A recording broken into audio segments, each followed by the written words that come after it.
A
very good evening to every viewers who are just about to join us, and this is Vans. That's right.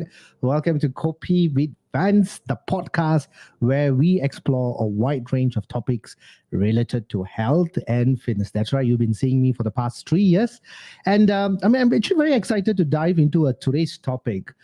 It's all about all you wanted to know about acid reflux and Gerd. And each week we bring you expert insights and inspiring stories as well, and practical tips to help you to live your healthiest and happiest life. Whether you are interested in the nutrition, fitness, or mental health, or any other aspect of wellness, we got you covered.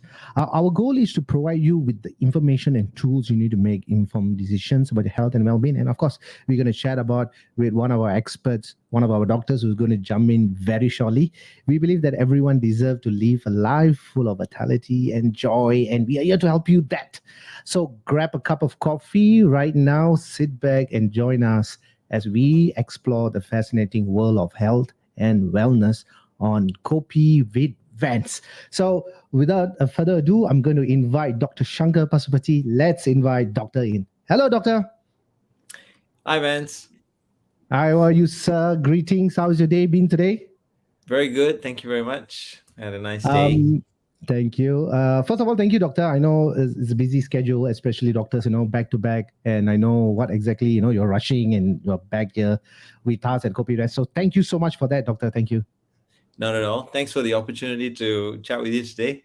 Thank you, Doctor. So, Doctor, today's topic, and of course, before we jump into the topic itself, you want to do a short introduction about yourself for our viewers?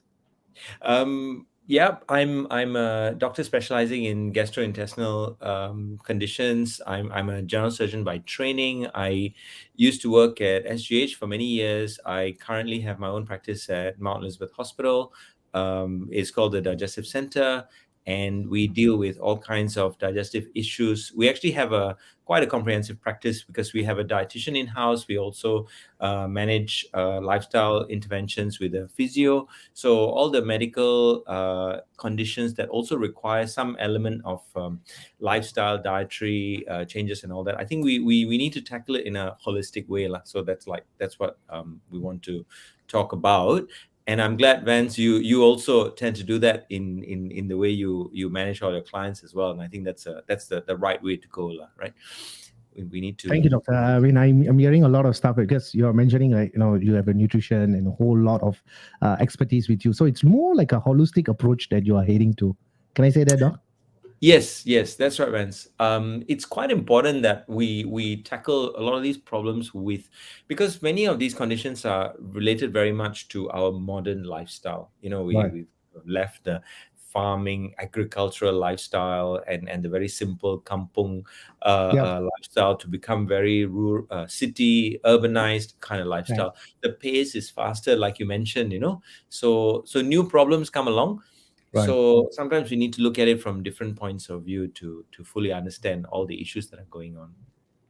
Thank you, Doctor. I mean, today's topic is going to be very interesting because the moment I posted it out, I got a few inquiries as well as some questions. So definitely, viewers are welcome and encouraged to ask Dr. Shankar if any of the questions pertaining to this topic, so that we can discuss and then we can answer you as well. So we are live right now at Spotify and Apple Podcasts, as well as YouTube, LinkedIn, and Facebook. So please do share and like and show us your support. The more you share, the more you can actually we can create a more awareness as well, right? This topic, it's all about acid reflux and what happens and why it happens and how we possibly can prevent it. So we're going to engage very soon, but do share and like as well. So, Doctor, let's dive into the topic itself. I mean, we all have this what we call heartburn. The layman term of heartburn. And the moment when someone have it, the first thing they do is go and take some yogurt or some tayuru in the Tamil or some yogurt drink. All these drinks to they think that it's immediate interventions or remedies. But I'm going to start off with the acid reflux and what are the most common symptoms, Doc? Vance, that's a great question. I think we got to start off with trying to understand exactly what it is, and the first thing before we even talk about acid reflux is we need to understand where is this acid coming from, what is the problem. So I'm going to first start talking a little bit about anatomy.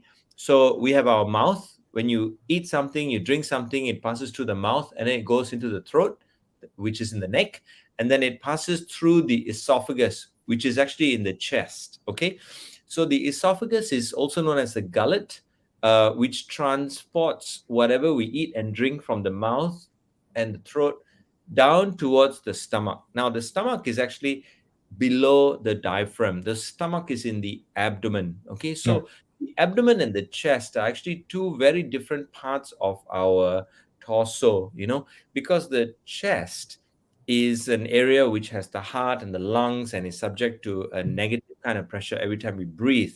But the abdomen is, we all understand because it's where the core muscles are and where the abs are. It's a very strong part of the torso, and Hmm. where when we strain, there's a lot of force acting on all the organs inside the abdomen. Okay, now that little bit of anatomy I wanted to talk about, because when we talk about acid reflux, that acid is actually in the stomach, which is supposed to be below our diaphragm. And this acid is then being pushed upwards into the esophagus. So you are feeling the symptoms somewhere along the chest or even up to the throat, or worse Right. comes to worse, you actually feel something coming out in your mouth. Okay, so Right. it's called reflux because it is coming in a reverse direction. Okay, so this is the problem. So acid is normal, and I want to emphasize that acid is normal and secreted by our stomach because it is part and parcel of the digestive process. Okay, so we need to digest the food that we consume. Typically, when you eat meat and vegetables and even rice or noodles or any kind of food, you kind of break it down, right? So we have mechanical digestion taking place in the mouth, our teeth, we chew. Then after, when we swallow, the stomach is a very strong organ. It's going to mash the food, but it also injects acid and enzymes into the food to break it down and kind of digest it as well. So that is supposed to remain in the stomach, Right. and then it is supposed to go downwards, right? But sometimes something goes wrong lah, and this stuff starts to go back up. Now that is acid reflux. Okay. And doctor, I mean, as we are still talking about this acid reflux and what are the symptoms, right? I mean, correct me if I'm wrong, right? So the acid is a very powerful kind of a substance that is like a volcano, right? Whatever the food goes in and then it get dissolved.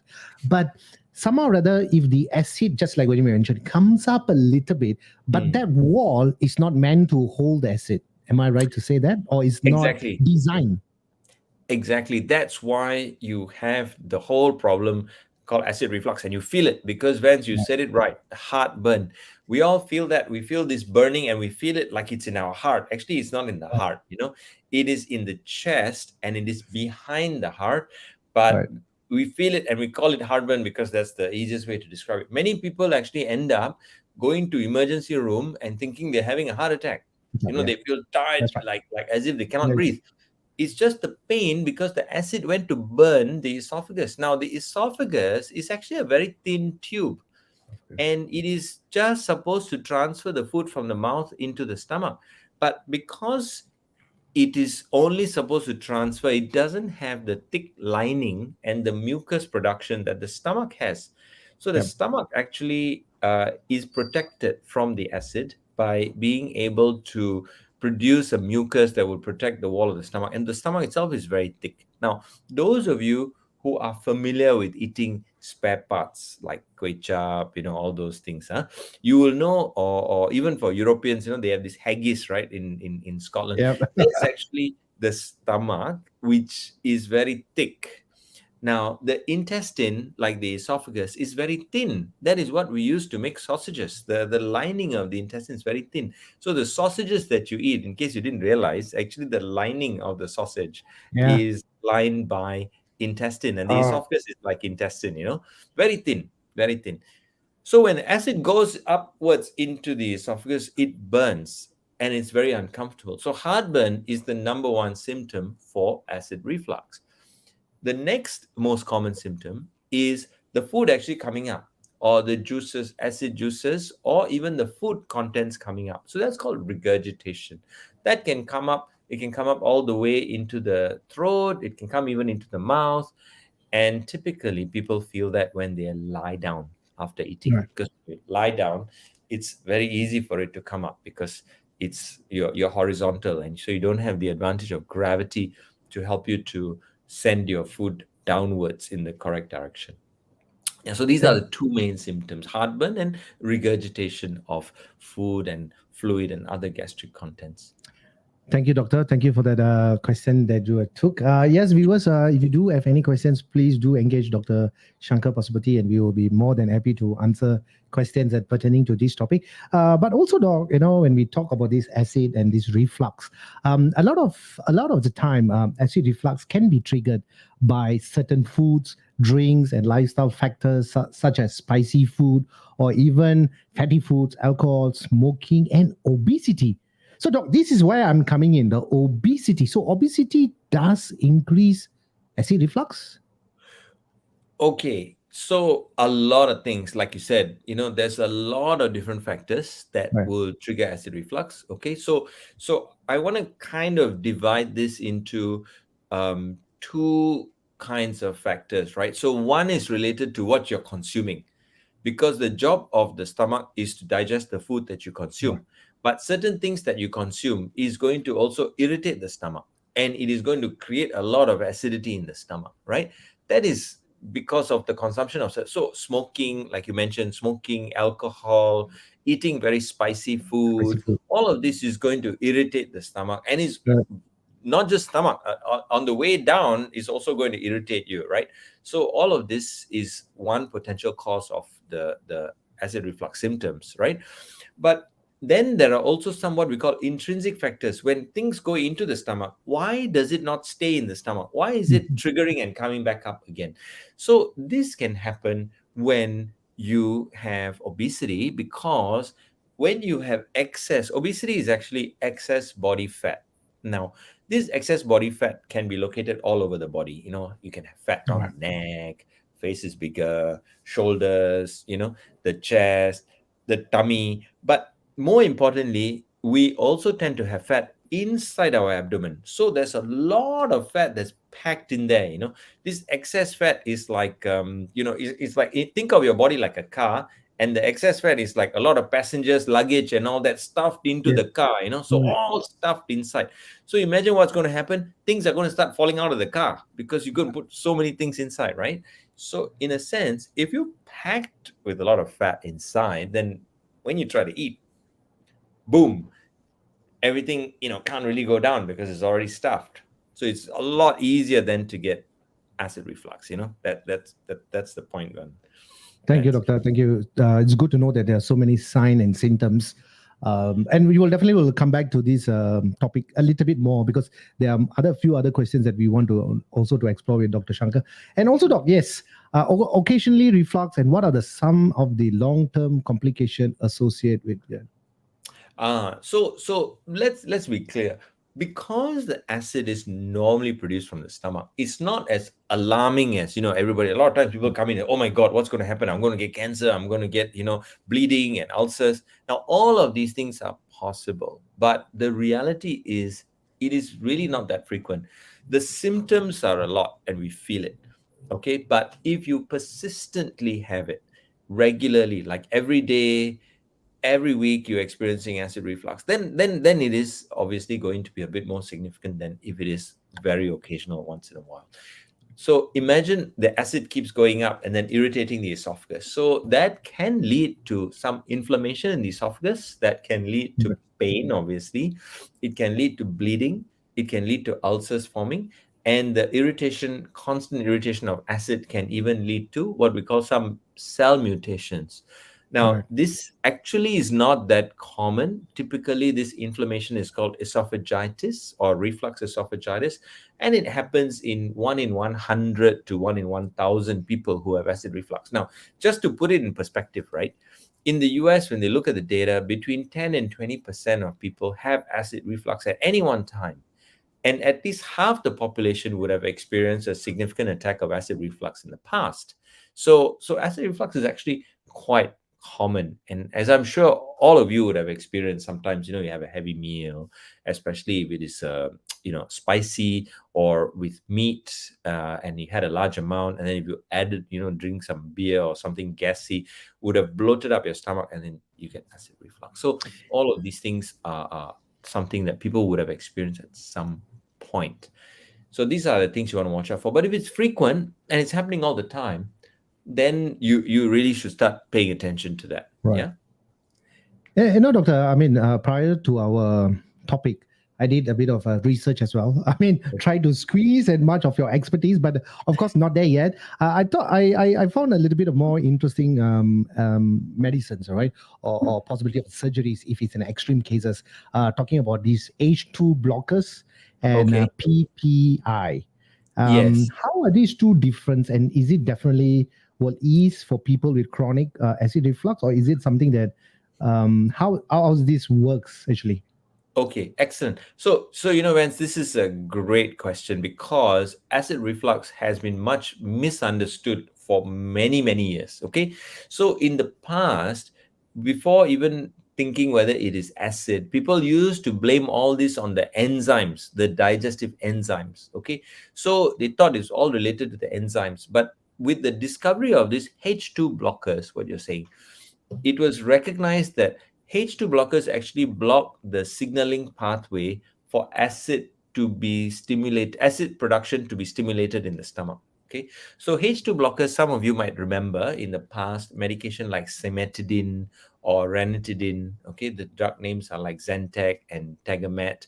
So these drugs used to be very popular. I remember when I was a kid, some of my family members were taking these medications. Okay, now this medication actually blocks the stimulus to produce acid.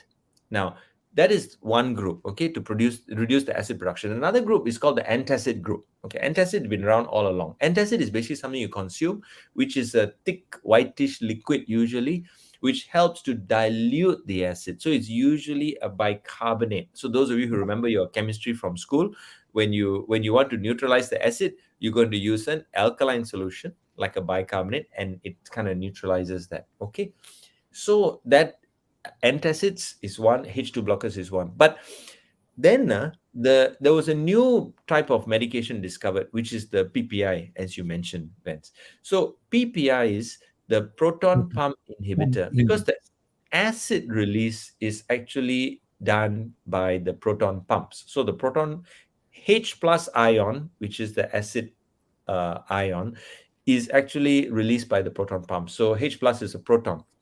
So proton pump inhibitors are much more powerful compared to H2 blockers in terms of blocking the release of acid. So roughly in comparison, the older medications can block acid production by 50%, and the newer medication, the PPI, can block almost 100% of acid secretion. Okay, when you take them, they block 100%. Now, beware. Therein lies the danger. Because remember, we started out understanding that acid is required in the digestive process. Correct. So you have some symptoms, I understand, but that is not because you have hyperacidity 24/7. Okay, if you're having hyperacidity 24/7, you must be a super stressed up individual who's not sleeping and probably smoking a lot and having alcohol and whacking biryani or spicy food all the time, right? So it's no, there are a whole bunch of things that you need to be looking at, right? It just doesn't happen like that. So we need some acid. So we need some medication to control the acid at the inappropriate times that acid is being secreted, but we should also look at how we can manage other risk factors to reduce that inappropriate acid secretion. Okay, so this is the thing. It's really about balance, and I'm gonna keep coming back to this kind of Yeah. mess, that it's really about balancing your risks and your lifestyle and your desires. Yes, Vance. Thank you, doctor. So, any of our viewers are watching this, I Yes. have tried that before many years back. I don't do this right now.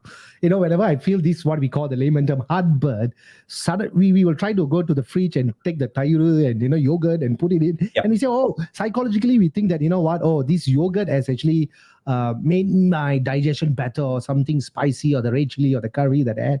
But Yep. in anatomy itself, doctor, if you just explain the enzymes, the Yep. digestive system, how the gastrics, the acids are there. Whoever that whoever the architecture of our human body, I think he or she have done a Yes. fantastic job. And of course, he has created doctors like yourself, the angels to come and protect us. So thank you, doctor, once again for being at Kopi With Vans. Right. No, Um, no, no. Thanks, Vance. It's thank you, great doctor. to be discussing this in a this kind of a forum, because I think we don't want to medicalize it all the time. Yeah, There's also a lot of stuff that people can do to manage this. right. It's very important. Thank you, doctor. So no, we talk about the food, we talk about the anatomy, and we talk a lot of stuff about these enzymes and medications a little. But what lifestyle factors, doctor? I mean, if somebody facing Mm. acid reflux on a very regular period, like say 4 or 5 times a month, the presentations are there, the sign and symptoms are there. What they should do, doctor? Okay, so to understand that, right, what you should do, one needs to first understand how the body works. Okay, so our body has what's called a natural biorhythm. So we tend to produce acid at certain times because we expect food to come in at certain times. So if you have very irregular eating, okay, and irregular sleep, that is going to disrupt our natural biorhythm. These two things are very important: sleep and eating schedule. So it's important to try to have a regular routine about this. So unfortunately, for those of you who are working shift, and especially if you're working night shift, that's really going to mess up your system. And guess what? The data actually shows that people who are working night shift and traveling a lot and flying a lot, unfortunately, have shorter lifespans. Okay, that is the data. That is the data, because it is an impact on the way the body functions. I mean, think about it. If your body was a car and you were just driving it 24/7 without giving it time to rest and kind of do the servicing appropriately and all of those Yes, things, the that's right. car is gonna run into trouble, man. you know so this is the thing that we have to keep in mind. So getting into that biorhythm, understanding yourself, and typically that means having a few hours of sleep every night. If you don't get enough sleep at night, at least maybe having a nap in the afternoon, or sometime during the day, and also eating at regular times will somehow synchronize your biorhythm, so your body, your stomach will produce acid at the right time. Okay, so those are things that are really really important that you should do. Okay. The other, of course, big thing is stress lah. The other day I was talking to my kids lah. They are in 16, 17 years old now. So my daughter said, "Who doesn't have stress, Papa?" But it's just a matter of trying to manage these things. But then she also was quite clear. Stress is where exam time, or parents are the ones stressing us, or Yeah, most sometimes of the time. yeah, all these things. So exactly. So I My think my it's kids also a my question. kids are sleeping now, so I can say that a bit louder. Okay, okay, yes. So I think managing some of these stresses is also useful, and if you kind of need to have a chat with someone, do reach out. And also I think sometimes listening that other people also have similar problems does help one to manage your own stresses. That everyone is in the same boat to some extent. So I think those things also are going to trigger a lot of acid and angst as well, and feel disturbed, and it's going to affect your Mhm, sleep as well. mhm. So managing stress, managing sleep is a key thing. Yeah. All right, Yeah. those things you can, if you can manage. Thank Vance, you, how doctor. about you, man? Um, Doctor, I mean, one of the things that I definitely got to share with you in my 24 years of my fitness experiences, humble experiences, I totally have to agree. Somehow or other, obesity have higher chance. I mean, this is my opinion. I have seen many cases of my clients who are training on a little heavier side.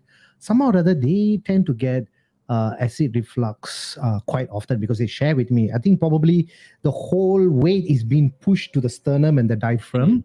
And I think mm, when you are sleeping at a certain position and it yes, begin pressed and like what we talked about, and then what they try yes, to do is they do the self remedies, right? I mean, they think that possibly I'm sleeping on the left hand side.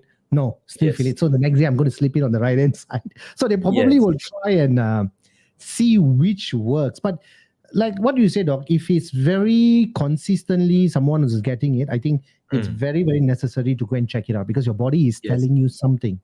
And yes. if we are not listening, then the body says, you know what, you deserve a warning shot. So this is how it goes. If it's a pain here, we need to identify. If your pain is here, you go to identify, right? It's not that the pain is not going to go away, right? Sometimes in my line of work, I think I have a lot of challenges because if there's a pain in somewhere, I always tell them, you know what, go and check with the dog. Go and check with the dog. So that's my mantra. Mm. Outside looks perfect, fine, strong, sexy, handsome, fit. But what is happening inside is also another factor. We need to look from inside then to the external itself. So that is my humble answer, doc. Yes, yes. No, you're right. You're right, Vance. I think that's the right approach. I mean, if you try to fix yourself and it works and you feel better, that's great. Right. But it's very important that we also are honest and critical about what we're doing and set ourselves a reasonable timeline. Try something out for a couple of months. If it works, great. If it doesn't work, I think it's time to escalate Check it out. and talk to someone and try to get things sorted out. Because I mean, the way you put it is absolutely right. There are some specific issues that we do want to see. Is that the problem? Yeah, yeah, Because you remember, I already said acid is normal, it's secreted and there's a rhythm. But then why is it sometimes we are getting all this reflux, and why are we getting all this regurgitation? So the next part of the anatomy that I also want to talk about is that our acid in the stomach and the contents in the stomach is held in place because we have something called the lower esophageal sphincter. There's a muscle at the top of the stomach, just like a mouth of a bottle, and then you have a bottle cap. So something to hold the contents of the stomach inside. Now that is lax or loose, that is going to allow stuff from inside the stomach to go up. Now, yeah, this is one of the problems, right? And typically, as you get older, if you're used to eating very large meals, a lot of stretching of the muscles in the stomach, especially the sphincter muscle at the top, will stretch it out and make it easy for reflux to occur. So you're quite right, Vance. If you sleep to one side or another side, sometimes it uses the gravity by yeah. tilting also to allow the contents of the stomach to Right, empty out in the most smooth way, because right, stomach is actually a slightly J-shaped or C, reverse C-shaped organ, so it right. has to flow in a certain way, right? But if there is laxity of the muscle, or if there might happen to be a hernia internally, so what we Yeah. call a hiatal hernia, where the stomach has herniated slightly into the chest, then the symptoms will be quite pronounced. So those things are what we want to rule out. Okay. Now that's not that common. Not everyone has it, but some people do. And if you do have it, it can be as high as 5 to 10%, or as many as 20 to 30% of people who have persistent symptoms, right? If it's once in a while, then it's probably not not a big deal. But if you're having symptoms persistently, then you better want to check it out lah, because then those things can be treated and corrected, because those are straightforward mechanical issues, right? There's nothing wrong with you biologically. You're a healthy person, but the muscle is just a bit lax. So that's the problem that you want to be identifying. Thank you, doctor. I'm going to mention this as well. I mean, we humans are a bit of I don't know what to say about us. When we buy a car or when we buy a fridge or we get that computer or whatever things that we get in material and earthly possessions, we tend to look at the instruction manual and read it everything. But somehow or other, we fail to understand our body and we're not listening. And the body is always communicating with us. If it's tired, you feel exhausted, you feel thirsty, you must drink water. If you're hungry, you must eat food. So the body is constantly communicating with us, but somehow or other, we are not in peace with our body. I mean, we're not listening, right? I'm tired, I'm going to push. Or it's pain, never mind. Oh, next day. A lot of things are changing physiologically or internally. The body is just giving a lot of communication and then finally saying, you know what? I give you a warning shot. Bam. And by then it's too late. Probably we should have a health instruction manual book for every human being so that we look, okay, I got a pain and it's lasting more than 5 days. I need to go and see this doctor. Okay, I'm fine. I rest, some sort of that to understand our body. So unfortunately, we don't have it, but I think it's necessary to understand. Well, Vance, you're absolutely right. And I think that's where the kind of stuff that you're doing helps, because you're Thank you. putting the message out and let people be aware that, look, these are some things that you want to pay attention to. Look, we spoke before this, and I believe in schools, they really should be emphasizing this, Yeah. right? But you know what it's like. It's all academics. So when it Yeah. comes to health, body, PE, all this is relegated and often Yeah. cancelled because Yeah. extra class is being put in, Right. right? So I think that's where we do have a problem as a society. We have focused a lot on the knowledge domain, but we are not focusing on the actual action, the skill sets you need, servicing and managing our body. I mean, you mentioned about cars. People love to get these beautiful cars, but what is the Singaporean habit? After 2 3 years, change to a new car. 2 3 years, change to a new car, right? Who is servicing and maintaining that beautiful car and running it for 10 years or extending the COE? I know some people do that, but it really is a rarity. So I think we do need to look at ourselves and, what kind of lifestyle we're leading now. And unfortunately, body, it's not disposable lah. You can't buy Yeah. another one in 10 years time. You got to stick with the Yeah. same one. And so better to pay a bit of attention to it.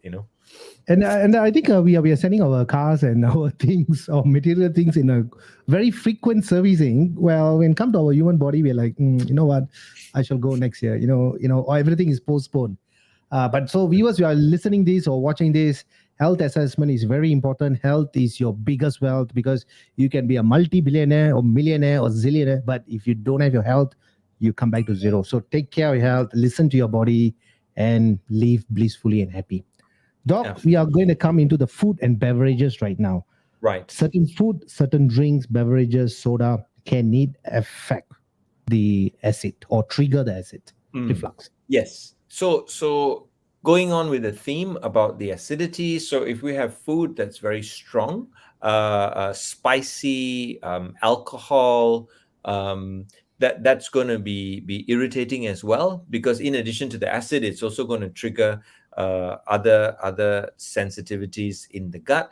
Now, how would you know that? It's very simple. If you just put it on your lip and you notice that it is sensitive, you can be sure that it's going to be sensitive in the gut, right? It's going to be giving you heartburn. So that's very easy. I tell a lot of people, you eating, whacking all the chili and the masala and everything like that. But if you just put it on the outside of your lip, you realize how much is going to burn you. And that's how much is going to burn you inside, like many, many times more. The other thing is, of course, all the gassy drinks.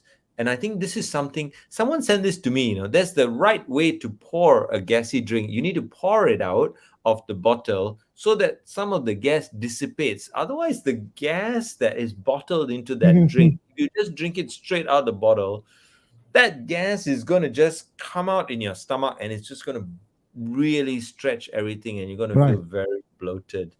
So I think maybe Vance, I don't know if you've done a show about this, but Yeah. you can show people how to really pour out a Right. gassy drink or a beer, Take and all then that you soda. just But clear but the but, gas. but dog, I got to stop you here. But people are drinking this soda is because for the soda. They want the bubbles. They want that the burp.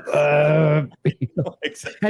And then they fail to understand when you drink that soda, it goes into your stomach. It's like a volcano. The acid is already there, and then you put the soda in. So chemical reaction. Don't know what's going to happen, but Exactly. this is what Exactly. we've been doing all while. So No, Vance, look, I agree with you. When you're 16 years old or 18 years old, it's okay, but when you're 45 years old and your kids are looking at you and you're like, "Brrr," all these things, it's not cool, man. It's not yeah, cool, Dad. not It's cool at not all. cool, uncle. Yeah. you know? So yeah, doc. So soda is definitely it's bad. The health promotion board and especially our local government is now come up with this Nutri-Fact, right? A, B, C, and D, right? They're trying to say Right. go Yes, as yes, low yes. as A. Don't try to go. Try to avoid. And then all our beverage makers, all right. If you look at it, they all come up with reduce sugar, less sugar, and eventually some say no sugar also. So soda is definitely bad. How about food, doctor? Where are we looking at in terms of food? Is there any particular food, or is it based on individual? Okay, so this is a really good question. Now, I have a general guide. I try not to vilify food. I Yeah. think if you have food, it's not a question of whether the food is healthy or unhealthy, is good or bad. All food is providing us some form of nourishment, and we just need to understand what that is. But the problem with the food, I think, is the amount that we're eating now. You're not going to build a lot of muscle because you're eating two or three steaks or eating one big lamb shank or something like that. You can eat it, but if you don't work out, it's not going to go into the muscle. It's just going to go in the fat. So this is the thing. There's this huge misconception that somehow people are looking at Westerners and saying, well, I'm going to Yeah. eat all this meat and then I'm going to get really muscular. I mean, you. This is what you do, right? You teach these things to people that you got to work out, man. You wanna build a muscle. You got to put in that Yeah. effort. So I think certain foods, like if you eat a lot of protein and meat, that is going to sit in your stomach a long time because it's not easy to digest these heavy foods, especially if it's full of masala and spices, and it's going to take a while to digest. So it's going to really prolong what we call the gastric emptying time. So it takes a long time. So you feel the symptoms. In fact, most times if you eat a really heavy meaty lunch, you'll find you're stuffed even at dinner time. So imagine if you eat that at dinner time, you're not going to be able to sleep properly because that is sitting in your stomach. It's still only halfway being digested and it's already midnight and you're trying to sleep, right? Food more. And the worst thing is you happen to have a beer after that. Oh my gosh, that's going to add, the food is there and then the gas is there. So it's really going to be a problem. So heavy food, spicy food, fatty food, high in protein, all of these things is going to worsen your acid reflux if you have it. Yeah. Thank you, doctor. Thank you for that. And viewers are also being encouraged to ask us questions pertaining to the topic that we're talking about, acid reflux. With me is Dr. Shanker Pasupathy. Been a great conversation for the past almost 39 minutes. He's the medical director from the Digestive Centre, Mount Elizabeth Hospital. Thank you, doctor, for having your precious time with us. And we still have about another 20 more questions. Sorry, not 20 more questions, 20 more minutes to go. So we're going to come into the food aspect as well, doctor. I mean, you mentioned, you work with a pool of people and experts and professions, so that, you can work very holistically. So what is the role of diet and nutrition in managing acid reflux? Okay, so And Vance, this is a super question. This is actually, I believe in the mantra, food is medicine. Okay, it's not my saying. This is going back centuries, in fact, thousands of years. Is from Hippocrates himself. I don't know whether he said it or the Greeks believed it. But in all cultures, actually, you just need to talk to your own grandparents, right? They will tell yeah, you that healthy food will give you good health, and health is wealth, right? So it's really important to be eating the right kind of food in the right balance. So the first step is, I don't think there's no evil food. Okay, I don't want to say anything is evil. It's the portion. So whatever you want to eat, try to keep it to a smaller portion. Now, we used to eat like that when we were younger in the past because things were also, in small portions. But somehow in Singapore, we gotten more affluent and the portions have grown. So my wife tells it's because of the Western food and McDonald's, but no, you can go out and the size of the biryani, the size of the Hokkien mee, the size of the char kway teow is huge, man. Now, I mean, I realized that two or three people can eat the one serving that is being offered to you right now. So portion sizes have really grown. So I think keeping that portion size small is going to be a huge step towards making you feel better. The second thing is a huge variety, man. It's like we have this insatiable appetite. We go out, we must order five different things. Why can't we just eat the one thing? I remember when we were students, you're counting the how many coins in your pocket and $2 or whatever that you have, and then just eat one thing. Nowadays it's like, wow, the kids seem to be able to eat so many different things. After that, whack one bubble tea as well with all these bobas. So it's just crazy the amounts and the variety that we have right now. So if we just take a step back, enjoy the food. And here I'd like to take a leaf from the French. It's not you depriving yourself. You are going for the concept of fine dining. You Right. enjoy the food, small portion. That's the way to go. What do you think, Vance?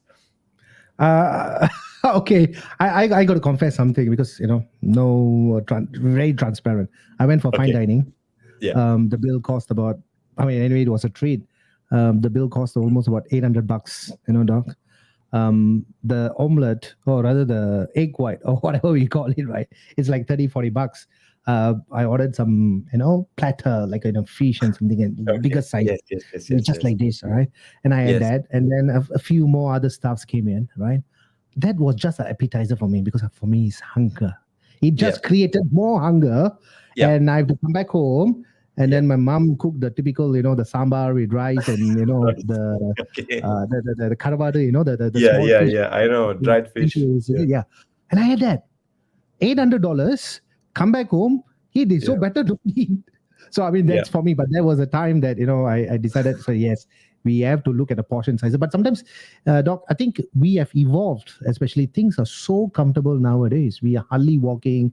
Like what you mentioned, the Mm, size of the serving is now getting bigger. mm, The cost is also maybe trying to keep it low so that mm. people start coming in more Yes. and more and more. So it's a Yes. big economical, or rather I would say it's a way people are going for it right now. Yeah. No, you're right. And Vance, I'm so glad you brought this thing up because I think one of the problems that we have in Singapore is that we've become very pretentious. So I apologize with the phrasing of fine dining to equate to posh restaurant with a big bill. Because I actually spent 1 year doing my fellowship in France. I learned a lot about food and lifestyle.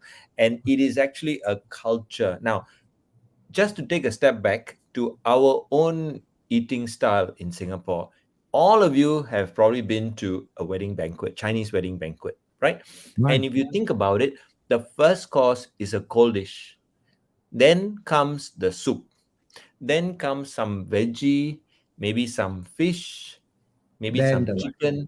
By that time, you are stuffed. Honestly, you don't need to wait for the rice or the noodles, which is the second last course, and the last course will be the dessert, right? Right.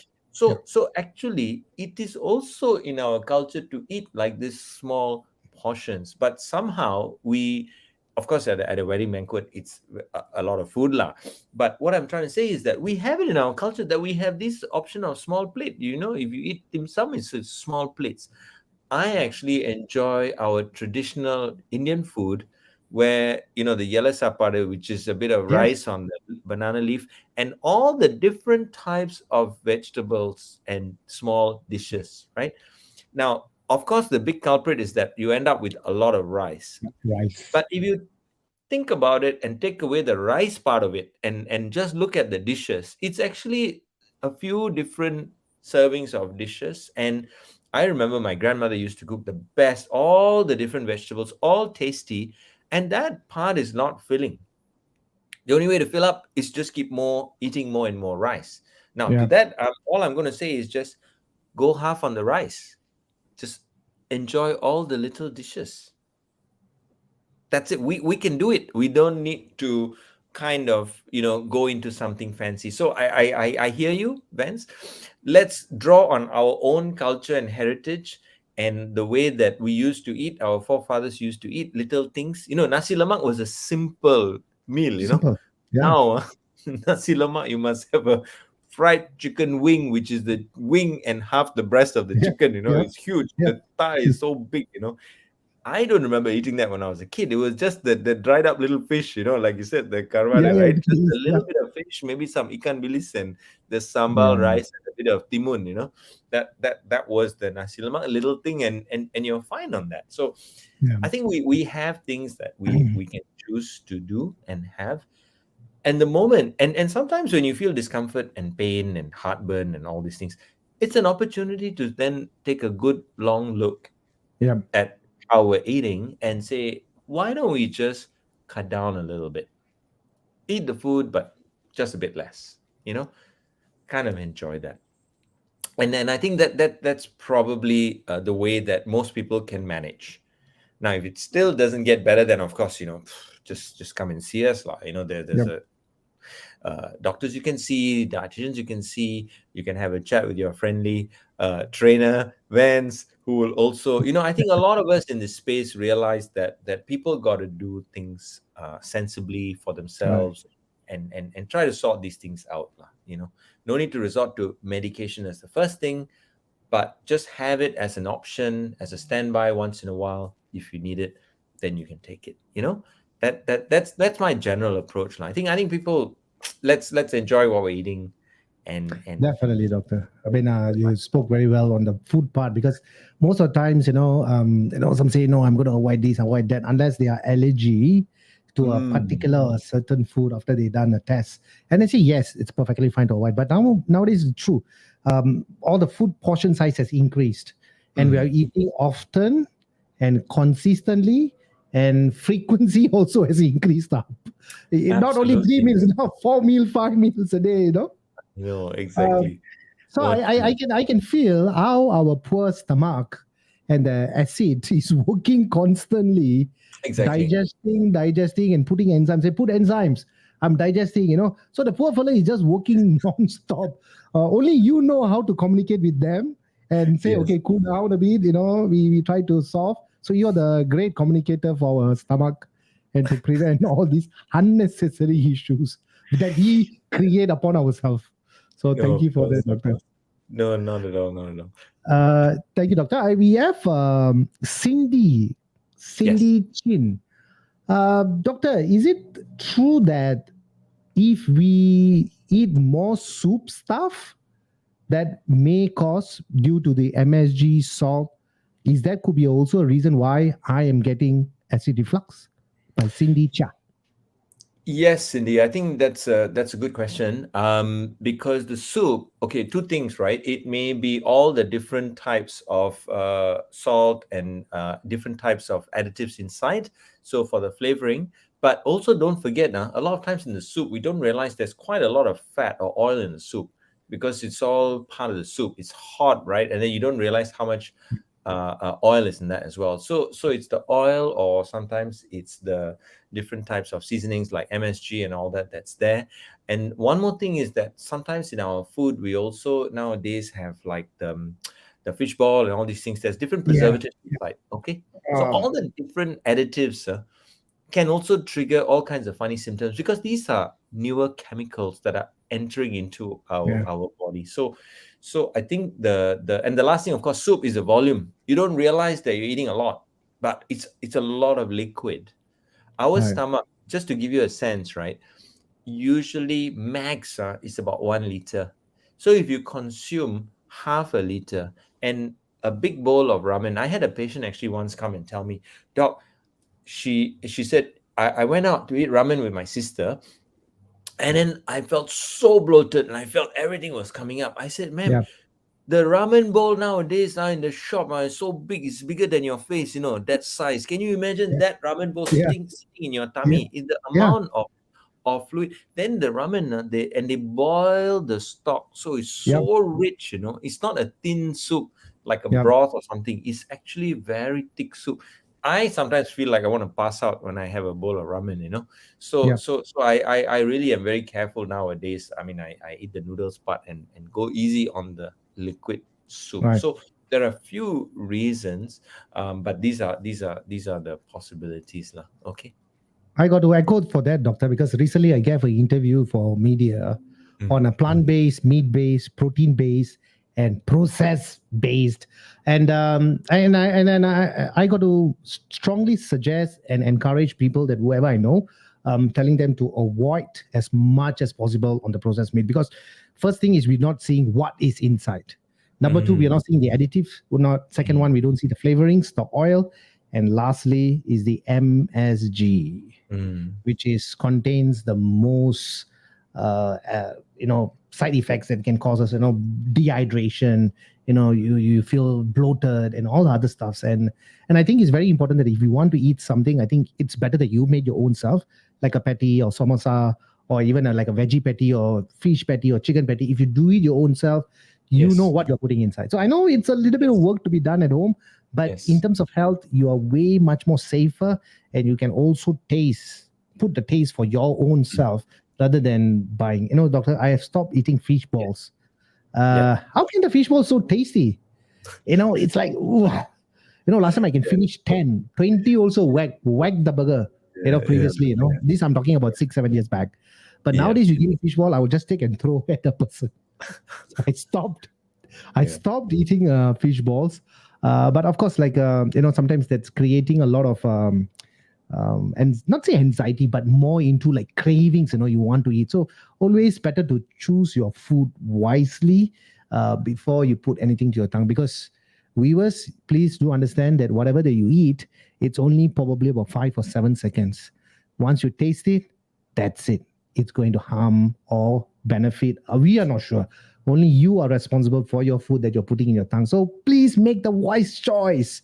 Try and avoid and make a lot of adjustments in your food and nutrition. Excellent. Yes. No, Very good. I echo that. I think every time you try something new, go softly. I always tell people try one or two pieces and stop. Let's see how your body tolerates it. And I want to echo what you said, Vance. Even if you don't cook all the time, once in a while, just cook. In fact, my Mm, neighbor said to me, he regularly eats out, and one time they made pasta at home. And he said, wow, we made the pasta and ate, and we felt so light compared to when they used to go out and eat the pasta. They feel so heavy. I said, hey, that's how you realize all the stuff that they are putting inside in the shop, all yeah, the different enhancers, flavor enhancers, and all that, and the amount of meat. And perhaps it's healthy, but they cook down the meat, the bones, and all that. But it's very heavy. It's very heavy. So actually, at the end of the day, when you cook it yourself, you actually realize how heavy, how salty, how sweet, how oily all these things are. Then it helps you to rebalance your taste preferences. So I think this is a good point that you brought up, Vance. I want to echo that. Yeah. thank you, Try doctor. making it. So definitely we're going to catch up for coffee one of these days, and we try to go for healthy food. Right. We try to avoid spicy. We will also try to avoid processed food. Probably we will eat some salad with some chicken or fish. If you're vegan, we can go for chickpeas, lentils, tofu. We will have a healthy one. We set the example. No, But of behind, course, of course. but behind we Yeah. whack the curry lah. No, I think, look, everything in Yeah, balance and proportion. So I have to say, when we lived in France, right? We never ate at any fancy restaurant, just local neighborhood stores. And sometimes you get curry, sometimes you get Vietnamese food, sometimes you get Moroccan style tagine, and all of this. What's amazing is that a culture like the French they're very like Asian, at the end of the day they yeah. incorporate all these different tastes, and then they will dish it out, in a nice small portion for you to enjoy. And the flavor is the key. So it's a small amount you really enjoy, take your time. And I think that's what we want to do. We want to go back to the way, imagine your grandma made it, you sit at the table, you eat, and then your mom will say, hey, no running here, switch off all the device, no watching TV, sit at the table, eat properly, enjoy your food, appreciate that somebody put in effort to cook that. And I think we need to recapture some of that nostalgia, but it's also the feeling about really respecting and enjoying the food lah. Then we'll have a good experience. So we will go for a mixture of Indian food and Western as well. How about that? Everything. That's right. Sounds good, man. Thank you, doctor. Thank you so much. All right. I mean, No. It's been fun. It's been an interesting 55 minutes. And I know we still have more questions to take, but we're not going to take it that. Perhaps we will take it offline, or maybe perhaps it's part 2 in the upcoming months. Doctor, any takeaway or any tip that you want to give our viewers so that they can take back and think about it? Yep. Look, at the end of the day, I want to tell everyone to really enjoy your food and be, creative, curious, and try to sometimes make your own dishes. The more you participate in the whole cuisine and preparation, you'll enjoy it, and you'll be able to much better manage your symptoms. Then that I think is going to be very useful. And the second thing is, don't sabotage yourself or other people, because a lot of times we have this habit that, eat lah, everybody eat lah, eat until everybody gonna sabotage. Today also I was talking to someone, then he brought his family with him, the mother and the wife, and said that I'm trying to eat less. And this is funny because this is a guy, right? He says, I'm trying to eat less, but you see, all this is served to me, and then they look at me and like, I feel very guilty if I don't eat. So I had to explain to all of them, all right. So just enjoy, participate, and make sure you manage your symptoms by yourself as much as you can. Any issues, just reach out to us. All right. Vance is your guy. He'll point you in the right direction. Thank you, doctor. Right. Thank you so much for setting aside 1 hour after a busy schedule. And I know how busy you can be. And also taking the time to share and create awareness on acid reflux as well. I think it's very important. I think most people, probably everyone have acid reflux before, right? It's just that they're not sure what has happened. Thank you for informing us about all these factors and signs and symptoms and presentations as well. Thank you so much, doctor. We're definitely going to meet up for the coffee, salad, and the curry as well. We will go for it. We will stay connected. Yeah. All right. Okay, cheers. Thank you very much. Thank you so much. Thank you so much for joining us. Good night, everyone. Good night. All right. So that's Dr. Shanker Pasupathy, Medical Director at Digestive Centre, Mount Elizabeth Hospital. My greatest appreciation to Doc, because, doctors, right? I mean, over the past 3 years, whenever I go on site for discussion and some testings, they are always busy. They are always studying. They are always doing something, right? So I believe that doctors are constantly studying, and, they are so passionate about what they do. So a greatest appreciation to all the doctors out there, and especially Dr. Shanker Pasupathy, who just joined us for past 1 hour on the topic of reflux acid. I think all of us have been a culprit before, faced that before. We try our own remedies, we try our own interventions, and possibly, our own, trying to drink some yogurt and kind of stuff. But, it's just a temporary relief. Like I always mention in my coaching sessions and my talk sessions, that it is very important that we constantly communicate our body. If your body is giving you pain, discomfort, sometimes confusion, the mind always confuses us. It's time to relax, put everything aside. Nothing can be more important than our health, our body. Listen to it actively and see what it's telling you. Sometimes it is the early warning signs that the body is giving us, and we have to quickly react on it before something major comes in, right? The body is a very clever mechanism. It tells us everything. It's just that sometimes you are not listening. And today's topic has actually shined some light on acid reflux as well. If you do have consistently, your frequency is more, and probably more than 5, more than 7, more than 8, and something that's coming consistently, I think it is time to rectify it, right? Not to do self remedies, Go and check with your favorite docs. If you want an expert, just like Dr. Shanker Pasupathy, who about us to all about this acid reflux. So yes, we are going to meet up again on next Wednesday at 9 p.m. on another topic at Kopi with Vans. If you do want me to cover a topic that you think that will be very beneficial to you and to all the viewers and to all your loved ones, hit me up, give me a message, and I'll try to see if that is possible. I'm going to sign up, and I hope you have a very great week ahead and a weekend ahead as well. In the meantime, I'm going to contact Dr. Shanker Pasupathy on the curry and salad. And especially, we are going to go for our coffee as well. So to have more discussion on the body and our taste buds as well. So that we are not going to inform you, we are going to be very good and clean about that. So have a wonderful week and a weekend ahead. Have a lovely evening. This is your Vans, Kopi with Vans. Today is not Kopi, something drainy, icy. I'll catch you soon. All right. Ciao. Adios, amigo.